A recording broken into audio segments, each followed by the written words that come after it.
Si je vous dis qu'il y a toujours un tout petit peu d'alcool dans votre vinaigre, est-ce que vous me croyez? Je suis sûr que vous me faites suffisamment confiance maintenant pour me croire, et vous avez raison. Il peut y avoir alors c'est pas énorme, entre 0,1 et 0,4, 0,5% d'alcool dans votre vinaigre. J'ai fait le calcul tout à l'heure, enfin je l'ai pas fait, je l'ai demandé à ChatGPT, et je crois que le résultat c'était genre 18 litres de vinaigre avant d'être aussi bourré qu'en ayant bu 3 verres de vin. Donc ça va, on est large, vous pouvez continuer à donner du vinaigre à vos enfants, mais il reste un peu d'alcool et c'est pour une bonne raison, c'est pour éviter que votre vinaigre ne devienne de l'eau progressivement. Et c'est d'ailleurs quelque chose que peu de gens savent, c'est qu'il faut protéger son vinaigre, refermer le bouchon, le mettre à l'abri de la lumière. Bonjour à tous, je m'appelle Tristan Lafontasse, je suis le fondateur de Pépite, un club de passionnés de bons produits, et j'adore découvrir plein de choses sur les produits qu'on met en avant dans ce club et vous les raconter dans ce podcast. Vous l'avez deviné, aujourd'hui je vais vous parler de vinaigre, un produit qui est vraiment pas le plus sexy du monde. C'est dommage parce que c'est un de mes préfs. Je suis ultra fan de vinaigre depuis que je suis gamin. Quand ma mère me demandait ce que je voulais pour mon anniversaire, je répondais le lapin au vinaigre. Et c'était un lapin, souvent un peu trop cuit, désolé maman, et à côté une sauce vinaigre échalote qui était absolument fantastique. En tout cas, j'en prenais vraiment à la cuillère, limite à la louche. Et le vinaigre, vu que c'est un produit qui se vend quand même très peu cher, je mets de côté évidemment le vinaigre balsamique dont je ne parlerai que brièvement dans cet épisode. Le vinaigre de vin, qui sera un peu le sujet principal aujourd'hui, c'est un produit très peu cher, donc qui n'est pas facile à valoriser. Donc les moindres petites économies sont importantes dans le monde des vinaigriers. Ce qui fait que malheureusement, souvent, le vinaigre qu'on a à la maison, il est pas foufou. Il est pas mauvais, mais il est pas foufou. Alors on va commencer comme d'hab, je vais vous donner un peu de contexte historique sur le vinaigre. Ce qu'il faut avoir en tête, c'est que notamment à l'époque où les Anglais étaient installés à Bordeaux aujourd'hui et importaient beaucoup de nos vins en Angleterre, il y avait une immense quantité, enfin en tout cas beaucoup trop, de tonneaux de vin qui, lorsqu'ils arrivaient en Angleterre, avaient complètement tourné vinaigre, donc vin aigre, d'où l'origine du mot vinaigre. C'était donc imbuvable, ou alors les gens s'en servaient comme du vinaigre. Autre anecdote sur le vinaigre, c'est que si la toute dernière vinaigrerie de France est à Orléans, c'est pas pour rien. Et à l'époque, d'ailleurs, il y a tout un quartier, moi je suis né à Orléans, il y a tout un quartier qui s'appelle la vinaigrerie à Orléans. C'est parce que si vous reprenez votre carte de France, la Loire, le point le plus au nord de la Loire, donc le plus septentrional, je crois que c'est ce mot-là qu'il faut utiliser, de la Loire, c'est Orléans. C'est donc c'est donc la ville, pardon, qui est la plus proche de Paris, depuis la Loire. Et vu que les tonneaux de vin naviguaient par bateau, ils s'arrêtaient à Orléans, et c'est à Orléans qu'on déchargeait les tonneaux de vin et qu'on y goûtait. S'ils étaient encore bons, on les emmenait à Paris. S'ils étaient dégueux, on les laissait aux Orléanais. Ces pauvres vicos qui se retrouvaient avec beaucoup de vinaigre. Mais ça a permis de développer toute une industrie du vinaigre. Et c'est pour ça que Orléans est connu pour son vinaigre. Bon, maintenant, c'est un peu plus anecdotique, hein. Même la dernière vinaigrerie qui est à Orléans, bon, elle pourrait être à Blois ou à Bourges, ça changerait pas grand-chose. Qu'est-ce que c'est que du vinaigre, concrètement? On va reprendre le cycle naturel des choses. Et vous allez voir que c'est vraiment très très naturel comme produit. Je vous l'ai dit depuis tout à l'heure, je ne parle que du vinaigre de vin, c'est pour simplifier, mais ça peut être à partir d'autres fruits, bien sûr.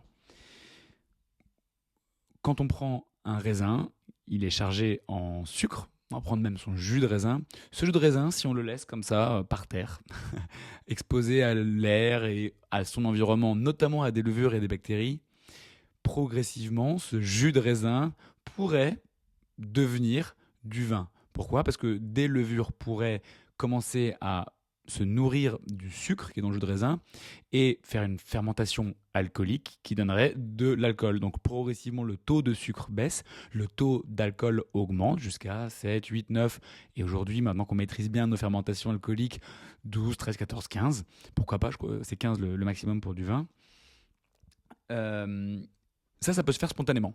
naturellement. Alors, c'est pas tout le temps le cas, parce que des fois, ça va être une autre bactérie qui va squatter avant les levures qui vont faire la fermentation alcoolique, mais c'est complètement naturel comme phénomène, et vous avez peut-être déjà vu sur YouTube des vidéos assez drôles d'animaux qui sont bourrés parce qu'ils ont mangé des fruits qui étaient tombés de l'arbre et qui avaient commencé à fermenter spontanément, et donc à force de manger ces fruits, on a un cerf qui est complètement bourré et qui tient à peine debout. Si on continue à laisser la nature faire son travail, ce qui va se passer, c'est qu'il y a une autre levure qui va arriver et qui, elle, va se nourrir de l'alcool pour le transformer en acide acétique. Cette levure, c'est un acétobactère, je crois, son nom. C'est ça, acétobactère, qui va donc transformer notre vin naturellement en vinaigre. Alors, c'est pas ce qui se passe à chaque fois, hein. C'est une des versions de ce qui peut se passer lorsque vous avez un fruit qui tombe par terre. Vous imaginez bien qu'il y a plein d'autres bactéries, plein d'autres levures qui peuvent faire d'autres réactions. Et ce qu'on sait peu, et je l'ai un peu teasé en intro de ce podcast, c'est que si on continue à laisser la nature faire son travail, il y a encore une autre bactérie qui va arriver et qui va manger l'acide acétique pour le transformer, je pense, en énergie seulement, mais je suis pas sûr, à vérifier. En tout cas, à la fin, on obtiendrait un liquide qui serait proche de l'eau, pour faire simple. Mais, comme vous vous en rappelez, je vous ai expliqué que généralement, les vignerons, ils sont pas hyper contents quand leur vin tourne vinaigre. Parce que c'est pas l'objectif initial, et en plus, d'un point de vue purement économique, c'est pas le plus rentable. Souvent, c'est un déchet, c'est un ratage, un vinaigre, alors que le vin, on peut le vendre beaucoup plus cher.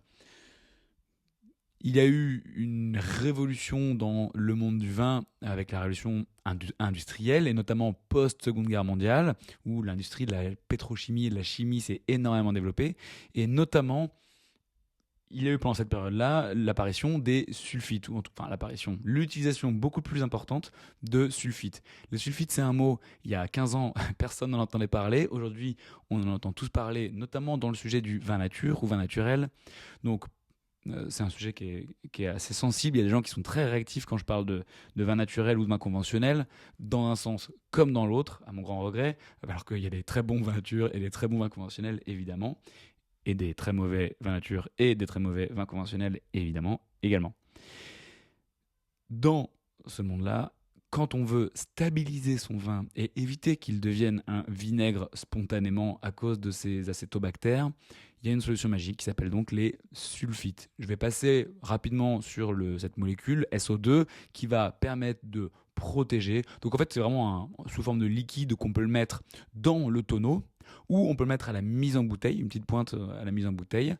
Il y a certains vignerons qui font du vin nature qui vont malgré tout quand même utiliser du SO2, mais à un moment différent de la vie du vin, c'est-à-dire qu'ils vont utiliser une mèche qu'ils vont mettre dans une barrique en bois. Et cette mèche, en fait, en gros, ça va dégager du SO2 à fond et ça va permettre de nettoyer complètement la barrique, ce qui est très important pour des règles sanitaires, tout simplement. Donc il y a des vignerons de nature qui auront quand même du SO2 chez eux, mais pas pour le mettre dans leur vin, uniquement pour nettoyer la barrique dans laquelle ils mettront beaucoup plus tard leur vin nature. Ça a été franchement une révolution, ça a permis de sauver des hectolitres de vin, et ça c'est une très bonne nouvelle, ça a permis à des vignerons de ne pas faire faillite. Enfin, voilà, il ne faut pas cracher sur le SO2 ou sur les sulfites. Malgré tout, on le sait tous également si vous écoutez ce podcast, il y a aussi eu des dérives, ce côté de se dire, bon bah la dose recommandée c'est ça, mais qu'est-ce qui se passe si j'en mets 2 fois plus ? Peut-être que je double mes chances de ne pas avoir un vinaigre, bon bah j'y vais. Et ce comportement il y a eu quelques débordements, et au bout d'un moment on s'est retrouvé avec des vins qui étaient vraiment blindés en sulfite. Notamment, ça a déclenché chez certaines personnes des allergies. Il y a vraiment des personnes qui sont très sensibles au sulfite. J'ai rencontré une personne une fois qui m'a raconté... Non, pardon, c'est pas la vraie histoire. J'ai rencontré un vigneron qui m'a raconté l'histoire d'une femme qui est venue chez lui et qui lui a demandé « Est-ce que vous mettez des sulfites dans votre vin ?» Il a répondu « Non, aucun ». Elle a dit « Je vous crois, mais j'ai quand même besoin de faire un test si ça vous dérange pas. » Elle a bu 4 verres de vin, un de chaque bouteille qu'elle envisageait d'acheter. Alors, elle n'a pas bu les verres entiers, mais une bonne partie quand même. Et elle s'est posée pendant une demi-heure. Et elle a dit, je reviens dans une demi-heure. Et elle est revenue et elle a acheté 4 bouteilles de vin, puisqu'en effet, il n'y avait pas de sulfite. Et elle lui a dit, s'il y en avait eu, je peux vous assurer que je le saurais, parce qu'elle serait écarlate, pas dangereusement en danger, mais très sensible à ce point-là. Et puis au-delà de ça, il y a pas mal de gens qui disent que les sulfites, ça donne mal au crâne. Je vous cache pas que j'ai fait une soirée récemment avec des vins qui étaient ok mais pas incroyables, et le lendemain matin je me suis réveillé avec une grosse barre dans le crâne. J'ai mis ça sur le compte des sulfites, même si la réalité, c'est probablement aussi sur le compte de l'alcool. Faut pas se leurrer. Trop de sulfites, ça a cet impact négatif, mais pour revenir au sujet du vinaigre, ça a un autre impact négatif. C'est que on veut quand même du vinaigre. Enfin, moi, en tout cas, moi j'en veux dans ma salade, dans mes plats, j'en veux du vinaigre. Donc, que font les vinaigriers? Ils vont acheter un vin, souvent, qui allait mal tourner, ou qui a déjà mal tourné. Donc, il y a des vignerons, même avec l'utilisation de sulfite, forcément, ça arrive qu'il y ait des vins qui partent en vrille, et donc qui sont soit obligés de le jeter, soit de le vendre à un vinaigrier. Donc, tant qu'à faire, autant le valoriser, c'est génial. Vendu à un vinaigrier qui va en faire du vinaigre. Sauf que, si ce vin, il a des sulfites, il est bloqué, il bouge plus, il peut plus devenir un vinaigre, c'est très très très compliqué. Et c'est là qu'on marche un peu sur la tête. Parce que il y a plusieurs options. Il y a une option, et notamment ça m'a fait marrer, j'en ai fait une vidéo sur Instagram tout à l'heure.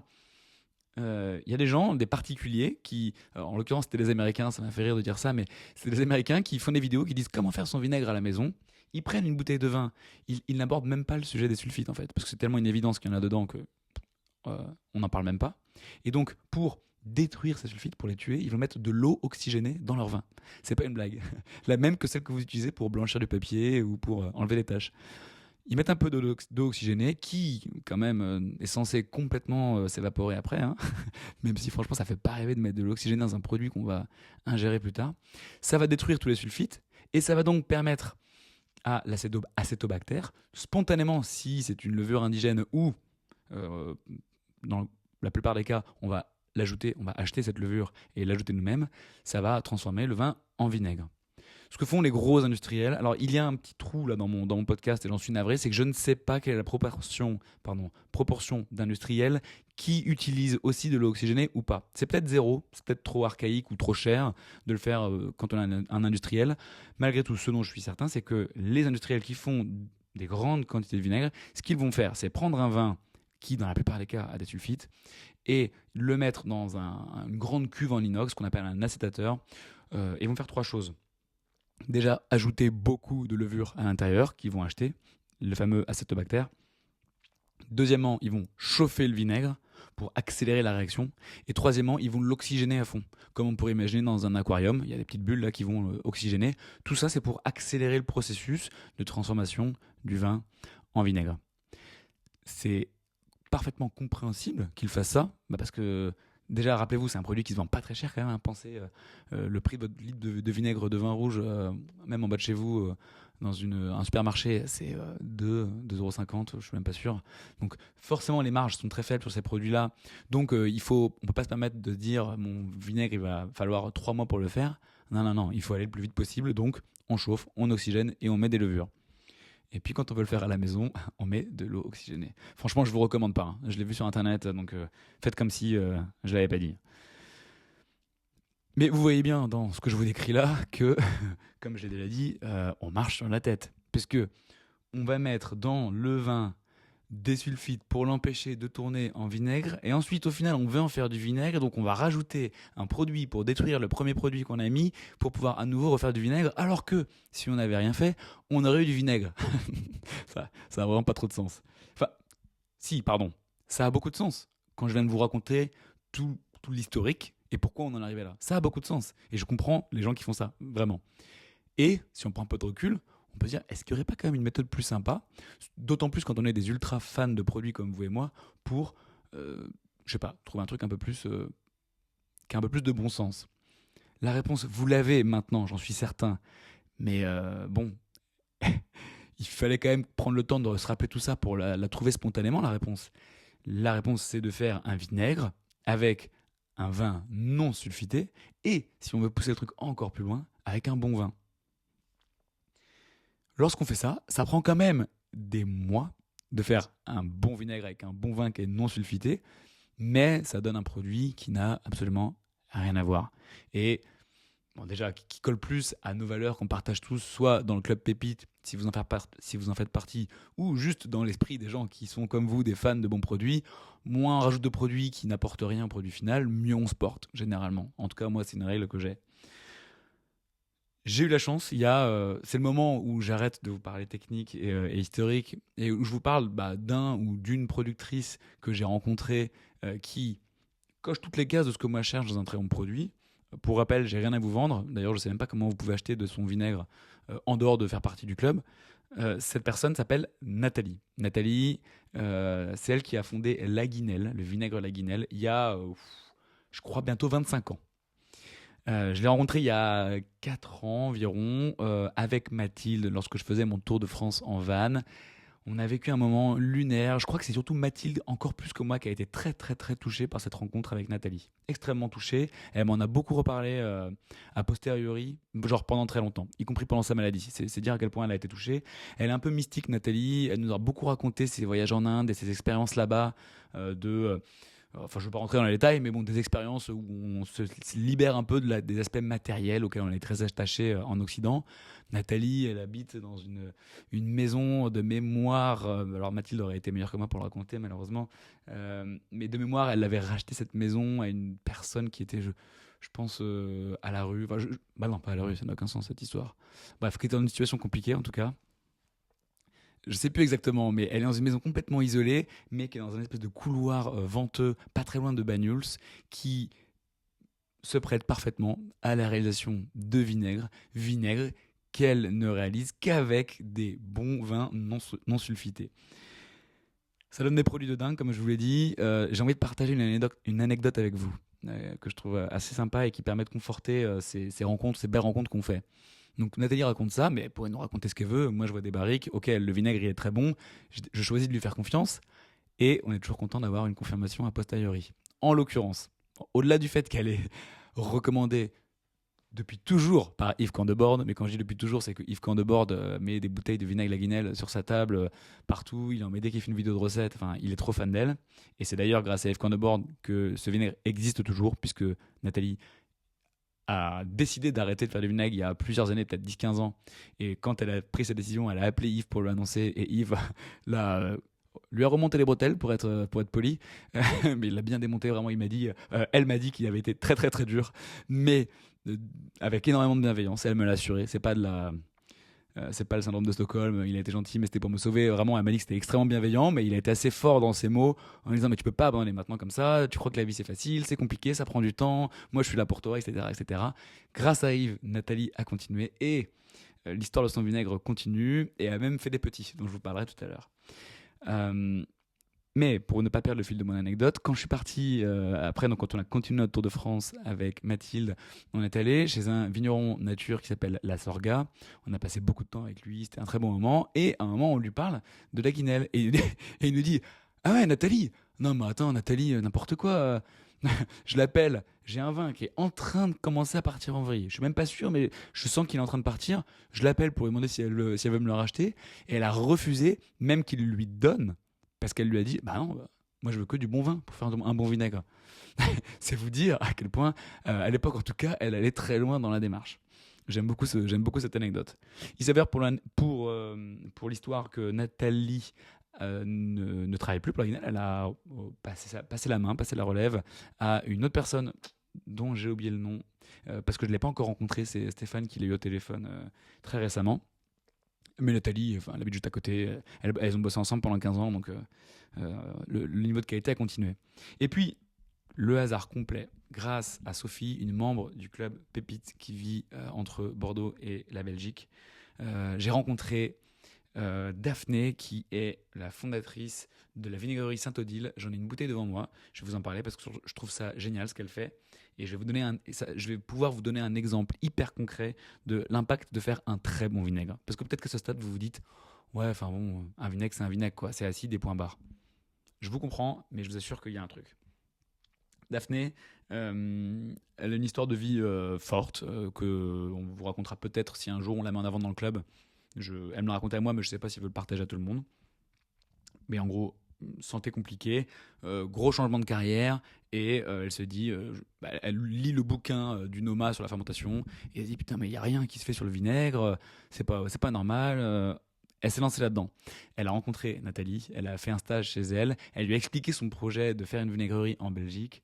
Elle est retournée en Belgique, elle est revenue chez Nathalie à Banyuls, ce qui est loin, pour travailler ses premiers vinaigres sur place. Et depuis, elle a créé sa vinaigrerie, qui est toute récente.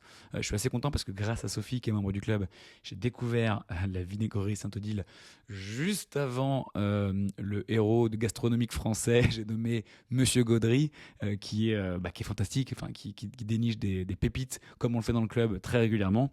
Je crois savoir qu'il va bientôt aller la rencontrer pour goûter à ses vinaigres. Bon, pour une fois, je pourrais avoir la fierté, même si c'est pas un concours, de l'avoir rencontré avant. Bon, ça ressemble un peu à un concours, je suis désolé, c'était pas l'ambition de vous dire ça. Le vinaigre de Daphné, elle fait notamment du vinaigre de lambic. Le lambic, c'est une bière très particulière puisque alors je suis pas expert en bière, mais si j'ai bien compris, c'est une fermentation naturelle et à l'air libre, donc dans des grands bacs à l'air libre. Le lambic le plus connu, c'est celui de Cantillon, et elle fait notamment du vinaigre avec la bière de Cantillon, de la bonne bière, pas de la bière qui a tourné, donc c'est assez incroyable. Et avec une autre grande brasserie bruxelloise dont j'ai oublié le nom, j'en suis navré, je vous l'ai dit, je suis pas un expert en bière. Et elle a également, alors je la montre pour ceux qui me regardent en vidéo, mais vous êtes beaucoup plus nombreux à m'écouter en podcast, un vinaigre de framboise lambic. Et là, c'est là qu'on voit. Et là, je vais vraiment prendre le temps de vous parler de ça parce que c'est là qu'on voit tout l'intérêt d'un travail aussi poussé de ces artisans producteurs qu'on rencontre. C'est des gens, moi quand j'ai eu la chance de visiter la brasserie Cantillon, à un moment j'ai tapé dans une cagette par terre dans laquelle il y avait que des framboises fraîches. Ces framboises fraîches servaient à faire une bière à la framboise. Et c'est tout, pas d'arôme, rien d'autre, pas de sucre ajouté. D'ailleurs, c'est un peu décevant la première fois que vous y goûtez parce qu'on s'attend à une bière un peu sucrée, mais pas du tout en fait. Par contre, l'arôme de framboise, il est hyper fort et il est hyper satisfaisant. On pourrait imaginer, rappelez-vous tout le processus que je vous ai décrit, fermentation alcoolique, des bactéries qui viennent manger le sucre pour le transformer. On pourrait imaginer que dans ce process-là, on perde l'arôme de framboise. Pas du tout. On pourrait aussi imaginer que lors de la deuxième fermentation de l'alcool en acide acétique, on perde complètement la framboise. Je peux vous assurer que c'est pas du tout le cas et que ce vinaigre de framboise là, mon Dieu, il est hallucinant. Mais vraiment, vraiment, il a un goût de dingue. Je vous en parle. Là, aujourd'hui, que vous soyez membre du club ou pas, je ne sais même pas comment vous pouvez en acheter. Peut-être qu'on la mettra en avant sur le club. Il y a de fortes chances parce que ça colle beaucoup de cases de ce que j'aime dans le club. Et après, on a aussi d'autres contraintes, notamment le fait qu'on ne fait qu'une vente par mois. Et donc forcément, ça limite beaucoup le planning et on a une liste d'attente qui est assez longue de producteurs qui pourraient ou qui vont être mis en avant sur le club. Mais en vrai, ça aurait du sens. Par contre, si vous êtes membre du club aujourd'hui, sachez que la vente de Rab qui arrive, alors ce podcast sortira dimanche, donc dans quelques jours pour vous, si vous l'écoutez au moment de sa sortie, il y aura à nouveau du vinaigre, la Guinelle dont je viens de vous parler, qui pour moi, c'est un peu la big boss du vinaigre. Je ferai quand même une mention de la vinaigrerie Granota, que j'aime énormément aussi, qu'on a mis en avant dans le club, qui sont à Vinassan, pas très loin de Narbonne, et qui font un travail de dingue aussi. Je vous ai pas mal parlé de vinaigre. J'ai tenté un format légèrement différent de ce podcast, mais je vous dis pas ce qui a changé. Si vous le devinez, envoyez-moi un petit message, ça me fera plaisir, comme d'hab. Mais je préfère ce format à moi. Mais j'aimerais bien savoir ce que vous en pensez. Je regarde mes notes pour savoir si j'ai rien oublié de ce que je voulais vous raconter. Je vais passer juste rapidement sur le vinaigre balsamique, parce que forcément, quand on parle vinaigre, on pense aussi au balsamique. Le balsamique n'a absolument rien à voir et je ferai un sujet dédié au balsamique. Je ne peux pas en parler maintenant, sinon il faudrait que je passe au moins autant de temps, même sûrement encore plus, puisque c'est un produit complètement différent. Le balsamique, c'est déjà que à Modène et Reggio Emilia. Oula, j'ai peur d'avoir un trou. Je crois que c'est ça, c'est qu'il n'y a que deux régions dans la OP pour pouvoir faire un vrai vinaigre balsamique. C'est dans cette région-là pour être dans la OP. Et il faut utiliser du mou de raisin qu'on va cuire, donc c'est le mosto cotto, et qu'ensuite on va laisser fermenter très très très progressivement. Et ensuite on va faire la méthode Solera. Pareil, un jour je préfère un sujet juste là-dessus. C'est-à-dire qu'on va mettre ce premier vinaigre dans un premier tonneau, ensuite le mettre dans un deuxième, puis dans un troisième, puis dans un quatrième. On change chaque année et tous les ans on rajoute du nouveau vinaigre dans le plus grand des tonneaux. Bref, j'ai fait une version hyper simplifiée, mais parce que c'est franchement compliqué à comprendre. Mais ça veut dire qu'au final, un vinaigre balsamique, pour être dans la DOP, Il faut avoir au moins 12 ans de vieillissement dans des fûts. Au moins 12 ans, et souvent 20, 25, des fois même 40. Donc c'est un produit qui n'a rien à voir, qui coûte extrêmement cher, qui est beaucoup plus sirupeux, beaucoup plus concentré. C'est autre chose. Donc, je ne passerai pas trop de temps à vous parler de vinaigre balsamique. Je vous disais tout à l'heure, oui, qu'il y a un peu d'alcool. Je vous l'ai déjà dit en introduction, et j'ai fait le test avec ChatGPT, mais ça, je vous l'ai déjà raconté. Je vérifie juste si j'ai rien oublié. Non, c'est bon. Je vous ai tout raconté sur le vinaigre. J'espère que je vous ai appris deux, trois trucs, que ce soit sur l'histoire ou sur le process de fabrication du vinaigre. Et surtout, j'espère que je vous ai donné envie de goûter à un très bon vinaigre.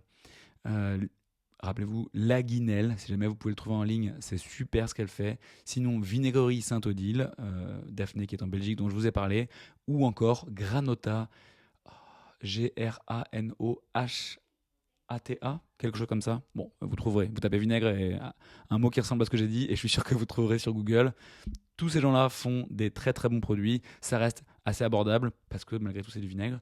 Même si, de toute évidence, quand on met plusieurs mois à faire son vinaigre, forcément, c'est pas le même prix que quand on le fait dans une grande cuve et que ça prend 24 heures. Vous vous en doutez. Je passe maintenant sur des sujets plus liés à l'entrepreneuriat et je terminerai par un teasing, un truc que personne ne sait et que seul vous allez apprendre en écoutant ce podcast.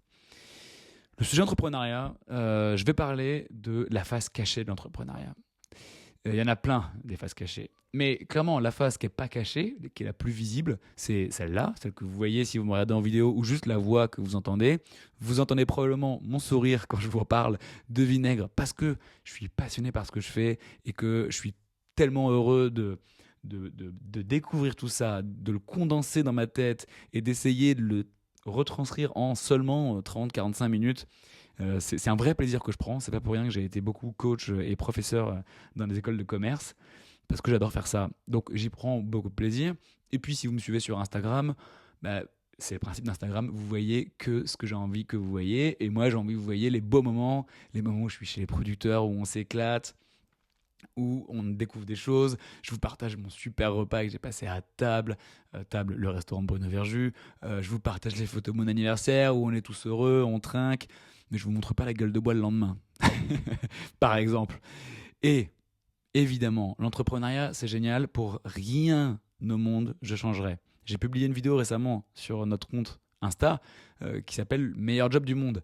J'ai clairement le meilleur job du monde. Pour moi, je précise, pour moi. Mais c'est le meilleur job du monde. Je fais ce que je veux, quand je veux, et quand je fais quelque chose, c'est quelque chose qui me passionne. Quel bonheur.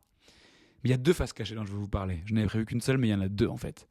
La première, ce que vous voyez peut-être pas, sauf si vous me suivez depuis des années, c'est que je vais même mettre de côté le Mordor par lequel je suis passé, qui est le décès de ma fiancée Mathilde, qui a été évidemment absolument horrible, et j'en ai encore la mesure en vous en parlant. Mais même si je ne parle pas de ça, qui, vous en doutez, a été absolument horrible comme expérience de vie, donc sans parler de ça, je vais y arriver, si on parle que de l'entrepreneuriat, mais putain, les galères que j'ai traversées, mais vous n'avez pas idée. Peut-être qu'il y en a quelques-uns parmi vous qui savent, si vous avez écouté mon long podcast sur Business of Bouffe, et encore, peut-être que vous avez à l'époque lu mon article PDG au RSA, le meilleur job de ma vie. Non, c'est pour en arriver là où je suis aujourd'hui, après 10 ans d'entrepreneuriat, qu'est-ce que j'ai galéré. Qu'est-ce que j'ai galéré. Je dis j'ai galéré, mais particulièrement Margot dans l'équipe d'aujourd'hui, puisque c'est elle qui est là depuis le tout début. On a galéré, ça a été hyper compliqué. On a vraiment eu des traversées du désert, des périodes de doute, mais colossales. Et le plus dur, c'est de tenir bon et de garder le cap et d'être toujours là. Donc, je vous le lis pour vous parler de moi, parce que c'est le sujet de ce podcast à ce moment-là en tout cas, mais gardez-le en tête à chaque fois que vous voyez quelqu'un qui est successful sur Instagram. Peut-être que cette personne est très très très bonne dans ce qu'elle vous montre à cet instant-là, mais gardez en tête que peut-être que cette personne elle rentre le soir chez elle et elle n'est pas heureuse dans son couple, ou elle va manger un truc dégueulasse, ou peut-être qu'elle n'est pas contente de se lever le lendemain pour aller au boulot, ou peut-être qu'elle n'a pas pris de vacances depuis 5 ans, ou peut-être que blablabla. Je me réjouis absolument pas du malheur des autres, mais alors absolument pas. Ce que je souhaite envoyer comme message à travers ce que je vous dis, c'est que il y a une face cachée à tout le monde, et je suis de mieux en mieux placé pour me rendre compte, déjà parce que je le vis à titre personnel, mais aussi parce que je rencontre beaucoup de gens autour de moi et de plus en plus, notamment grâce à ma fonction dans ce club, euh, notamment beaucoup de gens qui ont de l'argent, certains énormément d'argent dans des proportions que j'aurais jamais pu envisager il y a encore quelques années. Et pour autant, jamais de la vie je suis jaloux de ces personnes-là et je vois dans leur vie intime ou professionnelle les problématiques qu'ils rencontrent. Et franchement, ça me fait pas rêver. Et je parle de certaines personnes qui ont des patrimoines qui sont des dizaines ou centaines de fois plus grandes que le mien, ce qui est pas très dur, mais quand même. Gardez ça en tête. Et puis l'autre face cachée dont je voulais vous parler, c'est que même aujourd'hui, ma vie elle a l'air trop cool et elle l'est, mais j'ai des sujets de l'enfer. Des sujets de l'enfer. Tellement de l'enfer que je peux même pas vous en parler sur ce podcast où je vous dis tout. C'est pas que je fais de la rétention d'informations volontaire parce que je veux pas vous le dire, c'est que c'est tellement un sujet de l'enfer que je peux pas en parler. Franchement, quoi. C'est chiant. Et c'est le genre de sujet, quand je me couche, j'y pense. Quand je me lève, j'y pense. Ça me bouffe le cerveau et ça me permet pas d'être à 100% concentré sur les sujets qui m'éclatent. Et pour tout vous partager, puisque vous êtes encore là, ben, on est à 50% de chances que ce podcast n'ait pas été publié. Vraiment. J'ai dit hier à Sabrina, je pense pas que je vais le faire. Parce que d'autres priorités, d'autres sujets, et puis le cerveau bouffé par d'autres sujets sans intérêt, mais qu'il faut traiter parce que c'est mon rôle d'entrepreneur. Si vous êtes patron d'entreprise ou avec des responsabilités managériales, vous savez évidemment de quoi je parle. Il y a plein de trucs qu'il faut faire qu'on n'a pas envie de faire. C'est normal, ça fait partie du jeu. Néanmoins, je fais partie de ces gens qui passent leur temps à montrer une image de trucs géniaux, les repas au restaurant, les amis, les producteurs. Et j'avais envie de contrebalancer ça en partageant avec vous la réalité qui est que c'est pas tout blanc ou tout noir, c'est jamais le cas. J'espère que j'étais pas trop inquiétant dans ce que je vous ai dit. Tout va bien, vraiment, tout va très bien. Mais bon, voilà, il y a des sujets qui sont quand même franchement relous. J'ai terminé avec cette phase entrepreneuriale et je termine avec un teasing d'un événement qui a 80% de chances d'avoir lieu, qui n'est pas encore confirmé, donc je m'y engage pas, comme d'hab. Mais je pense que je vais bientôt l'annoncer dans le club. En tout cas, la typologie d'événements. Je vous ai dit qu'on allait faire les événements vin chez des membres, donc un membre qui ouvre une bouteille qu'il a très envie d'ouvrir. Il y a une autre typologie d'événements qu'on va créer, qui vient d'un besoin ou d'une envie. Moi, j'ai une envie forte, c'est faire plus d'événements dans ce club. Mais ce que je ne veux pas faire, c'est une private, comme on dit dans le milieu. Ça ne m'intéresse pas de faire une private d'un restaurant, puisqu'une privatisation, tout le monde peut le faire. Si je bossais au Crédit Agricole, demain, j'appelle un restaurant, je vais faire une private. Ok, c'est quand? Clac. Ok, ça va coûter tant. Point à la ligne. Quelle valeur ajoutée j'ai, moi, dans ce club Pépite, de faire une privatisation? Aucune. Donc, je ne le fais pas, parce que je ne fais jamais un événement sur lequel je ne pense pas avoir la valeur ajoutée. Eh bien, je suis content de vous dire que je pense avoir trouvé une typologie d'événements, en tout cas moi qui m'excite vraiment beaucoup. Généralement, quand je suis excité, je sais que ça va plaire à au moins une bonne partie des membres. Et en l'occurrence, c'est de faire une private, une bonne vieille private, mais dans un contexte complètement différent. Ce que je souhaite, c'est qu'on fasse un repas avec un chef, avec lui, qui mange avec nous. Et ça, même moi, je l'ai vécu très rarement.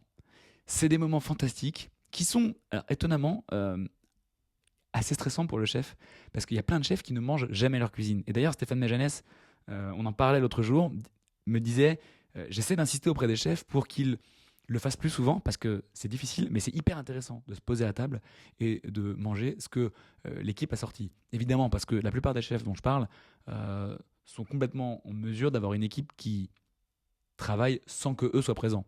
Ou alors ils sont juste au pass. Mais c'est possible d'envisager que le chef soit à table pendant que leur brigade fait tourner le service. Bref, ce qu'on va faire, très probablement, avec un chef très bientôt, c'est avoir... Alors, on sera obligé d'avoir juste une grande tablée, parce que sinon ça n'a pas de sens de dire il y aura une autre table, mais vous ne mangerez pas avec le chef. C'est tout le principe. Donc une grande tablée, 8, 10, 15, 20 personnes, dans laquelle il y aura le chef, qui j'espère n'aura pas sa tenue de chef, son tablier, je ne trouvais pas le mot, et qui sera là avec nous, et qui, tant qu'à faire, si possible, c'est ce que j'essaie de pousser le plus possible dans ce sens-là, se ferait un petit kiff en faisant un plat qui fait pas en temps normal, une sorte de grand plat partagé, où on est sur un truc un peu à la bonne franquette, quoi. Ça vous fait peut-être penser, si vous êtes membre du club, à ce qu'on a fait à Noël dernier avec Pascal Barbeau, où il avait servi cette poule au pot sur la table et où on servait nous-mêmes. C'était un moment fantastique et j'espère un peu revivre la même chose.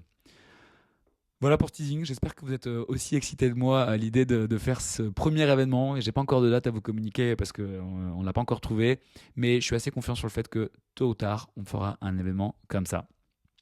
Je vous remercie si vous êtes encore là en train de m'écouter.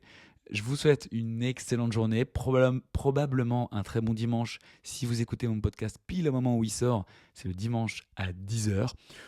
Peut-être à dimanche prochain, sauf si j'ai trop de nouveaux sujets qui m'emmerdent et que je décide de ne pas faire mon prochain podcast. Et puis n'oubliez pas, si vous avez trouvé ce qui a changé dans ce podcast, n'hésitez pas à me le dire ou à m'envoyer un petit message, ça me fait toujours plaisir. Et même si vous n'avez pas trouvé. Je vous embrasse, passez une très bonne journée, soirée ou peu importe. Et je vous dis dans tous les cas, j'en suis sûr, à très bientôt.